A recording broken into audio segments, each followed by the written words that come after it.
자, 오늘도 주요 현안 중심으로 좀 짚어보겠습니다. 안녕하세요. 보랏빛 파트럴님. 네. 응급중 환자 영상학회 섹트님. 어, 응급환자 영상학회에 계시는군요. 예, 윤창성님 반갑습니다.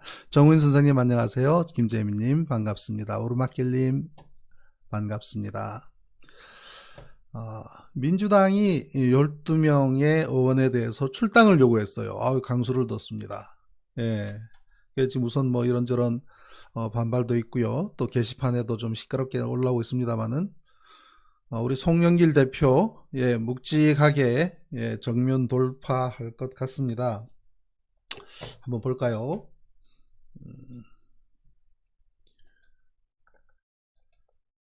민주당 칼끝에서 이는 바람 어쩔 수 없다. 계문발차가 정답이라고 저는 생각을 합니다. 김영수 선생님 안녕하세요. 계문발차. 지금 민주당 칼끝에서 바람이 일고 있죠. 바람이 일고 있습니다. 이럴 때는 문 열고 계문발차 해야 됩니다. 계문발차 기억하십니까? 옛날에 버스에 안내양이 있던 시절에, 그죠? 버스 안내양이 있던 시절에 문이 열려서 이제 막 올라타면 이제 잔뜩 이제 매달려 있는 채로 우리 안내양이 양쪽에 탁 잡고 그냥 출발합니다. 버스는, 그죠? 뭐 제 중학교 시절 이야기이기도 합니다만은. 그러면 또 운전기사가 한번 차를 한번 휙 왼쪽으로 싹 돌렸다 오른쪽으로 한번 탁 꺾어주면 우르르 안쪽으로 밀려 들어가죠. 출발하면. 그러면서 그때 문을 닫습니다. 계문발차가 정답이다. 자, 지금 어떤 상황인가 한번 볼까요? 어제입니다. 부동산 5억 12명에 대한 명단을 공개를 했고요. 그리고 이분들입니다. 이렇게 얼핏 제가 봤을 때에 몇 분은 우리한테 익숙하게 잘 아는 분들도 있고요. 우상호 의원님이 또 여기 명단에 들어간 것도 참 의외이긴 하고요. 또 윤미향 의원, 그다음에 양이원영 의원, 이 위에 여성 두 분은 비례입니다. 비례. 그리고 저쪽 오른쪽에 김한정 의원. 근데 그 외의 분들은 그렇게 우리 이런 분들이 민주당 의원님들이셨구나라는 생각을 한번 해봅니다. 한편으로는 그러게요. 우리 민주당 의원들 초선이면 모르지만 이 중에 또 재선이 있으면 모르겠습니다만 그래도 재선인데도 몰랐다면 그래도 정치 분석하는 유튜버가 잘 모르는 분들이라 그러면 우리 초선도 그렇고 민주당의 의원님들 활동 별로 안 한다는 뜻입니다. 이렇게 봤을 때에 이런 분들이 민주당 의원이었구나 하는 생각을 하는 분들이 저만 있는 게 아니라 다른 분들도 생각을 한다면 우리 민주당 의원들 활동 안 하고 있는 겁니다. 그죠? 자, 일단 12명 의원에 대해서 탈당 요구를 했습니다. 부동산 명의신탁에 의혹이 있다고 생각되는 사람들이 김주영, 김혜재, 문진석, 윤미향. 명의신탁, 그럼 본인이 샀지만 다른 사람 명의로 부동산을 보유하고 있는 것으로 추정된다. 그죠? 이거는 국가권익위 전현희 전 의원께서 국가권익위원장이죠. 이번에 이거를 지난 3월 달에 김태년 전 원내대표 그 당대표 대행이었죠. 전수조사를 요구하면서 의뢰를 하면서 국가권익위에 의뢰를 했습니다. 그것도 민주당 의원들 전원으로부터 동의를 받아서 국가권익위에 의뢰를 했고 국가권익위에서는 전현희 의원 즉 위원장이 민주당의 전 의원이기 때문에 일단 배제를 하고 조사 주체에서 배제를 하고 또 심지어 야당의 추천까지 받아서 조사위원을 투입을 해서 조사를 했다고 알려지고 있습니다. 그래서 이제 결과가 나와서 이틀 전에 당대표 손에 이제 명단이 들어간 모양이에요. 그래서 어제까지 상당히 고심을 했을 거로 보입니다. 그렇지만 이제 권익위에서 요구한 12명에 대한 내용, 의혹이 있다고 추정된 12명의 전원에 대해서 출당을 요구하는 것으로 어저께 정리를 했습니다. 전 잘했다고 생각을 합니다. 그에 대해서 소명의 기회, 물론 그런 부분들도 문제가 되고 있긴 합니다만은, 그리고 이제 업무상 비밀 이용 의혹이 소지가 있다고 보는 분은 이제 세 사람, 김한정, 서영석, 임종성. 그리고 농지법 위반의 의혹에 소지가 있다고 하는 사람들은 양이원영, 오영훈, 윤재갑, 김수홍, 우상호 의원 이렇습니다. 그래서 12명. 일단 16건에 총 12명으로 일단 발표가 되고 있는데요. 제일 이제 난감해하는 분이 또 우상호 의원이죠. 본인은 무주택자고, 그리고 어머니 묘지 때문에 부동산을, 매입을 했고, 2013년에 매입을 했다 그래요. 그리고 또 직접 농사 짓는 모습도 이렇게, 공개가 될 정도로 실제로 농사도 계속 지어 왔기 때문에 농지법 위반 의혹 소지가 없다고 강력하게 주장을 합니다. 또 우상호 의원께서 또 중진이기도 하고, 또 2018년에 이어 이번에도 또 서울시장 후보로 출마를 했지만 두 번 모두 되지는 않았지만 아무튼 상당히 중진이기도 하고, 그래서 또 특히 지지자분들의 반발이 심한 것 같습니다. 참고로 정당별 다주택자 현황을 한번 슬쩍 보면요, 미래통합당, 이거는 뭐 미래통합당 시절의 데이터입니다만은 대략 한 35%, 더불어민주당 19% 정도, 한 2배 정도 차이가 난다. 그죠? 그 다음에 국회의원 부동산 재산 상위 10명을 쭉 놓고 봐도 1위는 더불어민주당이에요. 박정호 의원. 그리고 6위에 김홍걸 의원, 지금 탈당했죠. 그리고 양정숙 더불어시민당에 이렇게 돼 있는데 7대3, 7대3 정도로. 그러니까 결국 2배 정도 저쪽 국민의힘 쪽은 어림잡아도 대략 2배 이상. 국회의원 수는 그죠? 180대 100밖에 안 되는데 170 몇 대 100 몇 정도밖에 안 되지만 오히려 거꾸로 부동산에 대한 부분은 역으로 2배가 더 많은 국민의힘당. 지금 민주당에서 일고 있는 이 움직임이 국민의힘당의 압박으로 작용을 했을 때 국민의힘은 그 부담이 만만치 않을 겁니다. 그러니까 당장 국민의힘은 우리는 감사원에 의뢰를 하겠다고 이야기를 합니다. 감사원은 또 그러거든요. 우리는 뭐 국회의원에 대해서 우리가 감사를 해야 될 권한도 없고 그러한 법규 조항도 없다. 그러면 왜 국민의힘이 감사원에다가 의뢰를 하겠다고 했을까요? 감사원장 때문이죠. 예, 최재형 감사원장이 거기 있기 때문에 국민의힘당에 우호적인 결과를 내줄 거라고 하는 그런 바람이 있는 거죠. 자신들이 그 감사원에 의뢰를 하든 않든 상관없이, 아무튼 국민의힘당은 상당히 입장이 난처하게 됐습니다. 바로 엊그저께 이 결과가 나온다고 하는 소식이 나왔을 때부터 국민의힘에서는 있는 대로 명단 나온 대로 공개 다 해라, 다 하라, 안 할 거라고 생각을 하고, 내부에서 이거로 또 이런저런 말이 나오면서 자중질환을 겪을 것으로 예측을 했던 것 같습니다. 국민의힘에서는. 그러니 제대로 발표를 못할 거야. 심지어는 민주당이 그에 대해서 정확하게 조사를 하고 그대로 발표를 하고 처벌을 하고 한다면 자기들도 상응하는 그런 걸 하겠다고까지 공표를 했었지 않습니까? 사전에. 근데 상당히 뻘쭘하게 됐습니다. 민주당이 이렇게 차고 나가버리니까. 예.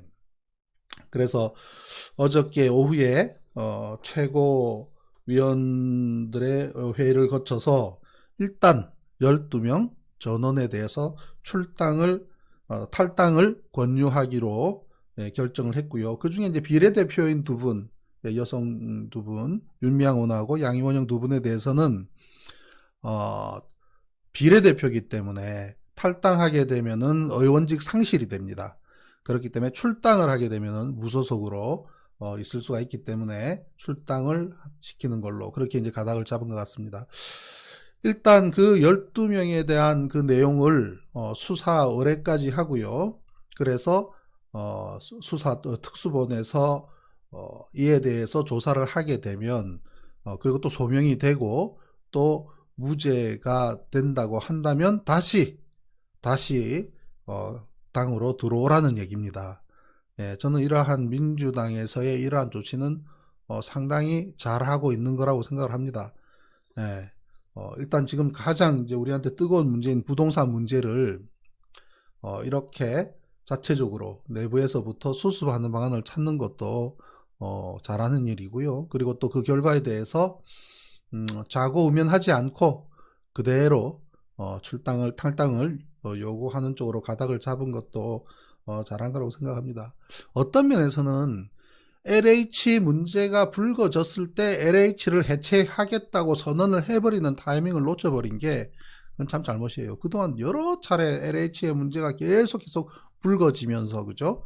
예, 뭐 근래 와서는 거의 해체에 준하는 수준의 개혁이라고 이야기를 하지만 이미 그거로는 국민들한테 지지받기는 어렵습니다. 그죠? 그래서 국민권익위가 이제 전현희 의원께서 국민권익위원장인데 전현희 의원께서 강남에서 출마하셨을 때 한번 처음에는 실패를 하셨다가 그 다음에 이제 성공을 하셨는데 처음에 실패를 하셨을 때 제가 이제 막 노트북하고 싸들고 이제 갔었습니다. 왜 인터뷰를 해서 최대한 많이 알려야 되기 때문에 그래서 강남 사무실 가서 인터뷰도 하고 한 시간 반 했나요? 그리고 그거를 이제 인터넷에 이제 소개도 하고 치과 의사 출신이세요. 전현희 권익위원장이 예, 치과 의사 출신으로 민주당에 예, 강남에서 출마를 했었고 또 그 당시에 또 남편분이 세상을 떠나는 상당히 힘든 그런 개인적인 것도 겪으셨고 했던 분인데 지금은 이제 권익위원장으로 계시지만 상당히 예, 정말 올곧은 예, 그런 정치인이라는 느낌이 있었습니다. 그래서 권익위에서 이번에 상당히 민주당에 대해서 잘 들여다본 것 같아요. 물론 뭐 권익위가 수사권이 있는 것도 아니고 무슨 압수를 할 수 있는 것도 아니고 하기 때문에 상당히 한계는 있을 겁니다. 예, 그리고 또 어떤 면에서는 국회의원들이 부동산 문제에 있어서 빠져나갈 수 있는 여러 가지 루트가 있다고 또 세간에 나와 있기 때문에 다 짚어보지 못했을 것이다. 사실은 12명 그 이상이 있을 텐데 못 봤을 것이다 라는 것도 있지만 일단 이만큼만 하더라도 예, 상당한 노력을 한 거라고 저는 판단을 합니다. 그리고 이제 국민의 진당에서 이제 앞으로 어떻게 할 것인지 우리는 지켜봐야 되는데 어떻게 하든 별 상관없다고 생각을 해요. 왜냐하면 일단 국민들은 판단을 하거든요. 일단 판단을 하기 때문에 국민의힘당이 앞으로도 뭐 감사원에 계속 요구를 하든지 아니면 자기들도 자체 뭐 조사를 하든지 또 국가권익위에다가 국가권익위에 요구하라 그러니까 거기는 민주당 출신 전현희 의원이 전 의원이 위원장으로 있는데 거기는 우리가 못 주겠다라고 이야기하는 명분으로 이야기를 합니다만 어떤 방법이 됐든 국민의힘당은 예, 국민의힘당은 적어도 2배 이상의 명단을 내놔야 할 겁니다. 주진주님, 지금 소리가 안 들려요? 잘 들리십니까? 안 들린다고 하는 분이 계셔서 잘 들리시면 1번, 안 들리시면 2번 한번 눌러봐 주십시오. 예, 저는 마이크 시스템이 일단 정상적으로 나오는 거로 일단 전 체크가 되는데 우리 주진노님 왜 잘 나오지 않습니까? 한번 컴퓨터를 껐다가 한번 켜시든지 한번 새로 고침을 하시기 바랍니다. 예, 예, 네, 고맙습니다. 예, 근데 이제 일단 오상호 의원이 상당히 좀 난감해요. 왜냐하면 이제 우리 송영길 대표하고는 81학번, 예, 81학번 연세대 동문이고요. 또 오랜 친구고요. 또 학생운동부터 시작을 해서 40년 동지거든요. 예, 그런데 또 서울시장 후보 2018년에도 출마했다가 또 당내에서 좌절됐었고 또 이번에도 서울시장 출마했다가 좌절이 됐는데 또 본인은 무주택자이기도 한데 어머니 묘지 때문에 땅을 매입을 한 것이 지금 문제가 되니까 상당히 좀 난감한 그런 입장이나 할 겁니다. 그렇지만 일단 우리 권익위에서 조사한 내용에 따라서 지금 현재 부동산 투기로 보인다고 의혹이 있다고 하는 게 명단에 들어왔다면 상당히 우리 송 대표께서도 고민이 많았을 겁니다. 개인적으로 눈물을 보였다고까지 얘기가 나오고 있습니다만은 송 대표도 상당히 고육지책이었을 겁니다. 그리고 이제 지난 3월 달에 김태년 원내 대표가 이거를 전수조사를 제안을 하고 당내에 모두 동의를 받아서 전수조사까지 이제 했을 때에는 또 그 당시에 이제 송 대표도 또 만약에 이 결과가 나오게 되면 있는 그대로 다 명단을 발표하고 강력한 조치를 하겠다라고 그렇게 발표를 했었기 때문에 또 그 약속을 지킬 수밖에 없지요. 그런데 만약에 또 어떤 우리도 권리당원들 분들이 주장하는 데에 불만 중에는 그런 게 있습니다. 아니, 소명을 드려야 될 것 아니냐. 각자의 개인적인 입장이 있을 텐데 소명도 들어보고 자료도 받아봐야 될 것 아니냐라고 하지만 그거는 어렵습니다. 왜냐하면요. 일단 소명을 듣게 되면 이유 없는 무덤 없다고 모두가 이런저런 부분에 이유들이 다 있을 거거든요. 왜냐하면 국회의원들 바보 아니잖아요. 그리고 부동산을 취득하고 할 때는 나름대로 정치인으로서 가족이든 본인이든 정치를 하고 있는 사람으로서 이것이 나중에 문제될 수 있는 여지가 가장 고려해야 될 첫 번째 사항 아니겠습니까? 그렇기 때문에 이 정도는 괜찮을 거야 라고 하는 나름대로의 판단 하에 그렇게 했을 것이기 때문에 어떠한 일단 개인적인 소명을 받기 시작하면 시간 오래 갑니다. 첫째가 시간이 오래 가고요. 그 다음에 모두의 입장이 있기 때문에 다 보게 되면 그 중에 몇 명은 구제하지 않으면 안 되는 상황에 지도부가 봉착하게 됩니다. 그러면 타이밍을 놓칩니다. 그리고 그 사이에서 이런저런 잡음이 나오게 되고요. 그러면 이미 이렇게 내부에서 지금 현재 부동산 문제로 온 나라가 시끄러울 때에 돌파구를 찾겠다고 우리 자체부터 먼저 우리 내로남불 지금 그것 때문에 욕을 먹고 있으니까 우리를 들여다보겠다고 하는 의도 자체가 무색해집니다. 그렇기 때문에 우리 우상호 의원께서도 섭섭한 부분도 계실 것이고 또 그 지지자분들도 황당하기도 하겠고 하지만 당의 결정, 당에서 합의된 내용대로 따라주시는 것이 정답일 것 같습니다. 그리고 또 밖에 나가서 그리고 충분히 소명이 되고 아무런 문제 없음이 되면 다시 복귀하게 되면 그것으로서 충분히 사람들은 인정을 하고 또 지지를 해줄 겁니다. 여전히. 그렇기 때문에 그 진정성을 충분히 알아줄 수 있기 때문에 친구가 당대표로 있고 어쩔 수 없이 또는 그런 고육지책에 결단을 했다 하더라도 도와주는 것이 현재로서는 바람직한 방법이 아닌가라고 생각을 합니다. 아무튼 민주당이 민주당 좀 달라졌어요. 그죠? 이렇게 우리 또 송 대표 지난번에 우리 조국 장관님 관련해서 대국민 사과를 했습니다만 그 옳고 그름의 문제를 떠나서 또 그에 대해서 적절한지 아닌지 여부를 떠나서 나름대로의 돌파구를 찾겠다고 하는 그 노력과 그 다음에 정면 돌파를 하는 사례 봤을 때에 일단은 지지를 해주는 입장으로 저는 그렇게 생각을 합니다. 민주당이 달라졌어요. 달라질 것이라고 봅니다. 그래서 12명에 대한 탈당 요구 한번 정리를 해봤습니다.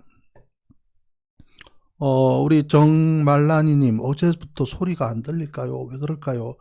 지금은 잘 들립니까? 지금 마이크 2개 설치해놨습니다. 이게 하나가 인터페이스에 연결을 했더니 한쪽밖에 안 들린다 그래서 제가 지금 2개를 연결해서 잭을 2개짜리를 또 그건 또 해외 직구를 해야 되더라고요. 나름대로 준비를 하고 있습니다. 자, 그 와중에 이거 한번 잠깐 볼까요? 그 와중에 싱크탱크 출범을 하신데 주택 문제를 전담할 주택부를 신설하자라는 제안을 하셨다고 하는데 그건 아닌 것 같아요. 왜냐하면 지금 우리가 어디 행자부가 없어서 안 되는 것도 아니고 LH가 없어서 주택 문제 안 되는 거 아니잖아요. 거기다가 또 주택부 하나 신설을 한다? 그건 아닌 것 같습니다. 문제는 조직이 아니라 의지의 문제죠. 의지의 문제. LH 진작에 해체하고, 그리고 이런저런 세제 문제, 뭐 양도세다, 그 다음에 또 심지어 은행 대출을 문턱을 낮춘다든다. 그 감동 못 줍니다. 우리 젊은이들한테 은행 문턱 낮춘다고 해서 감동 못 준다고요. 정말 필요한 거는 생애 최초의 아파트, 생애 최초에 내가 내 집 마련을 한다. 40대, 50대가 돼서도 한 번도 주택을 가져보지 못한 분이 생애 최초로 주택을 갖겠단다. 시간이 얼마나 걸리든 최저 비용으로 원가에 준하는 가격으로 주택을 공급해 드리겠습니다. 라고 하는 정도의 대안을 만들어내지 않으면, 그게 가능해? 그냥 공무원들 자리 옮긴다고 특별 분양까지 하는 나라가 그거 못할 게 뭐가 있습니까? 그렇지 않습니까? 박산직님, 티셔츠가 이쁩니까? 하얀색입니다. 고맙습니다. 자,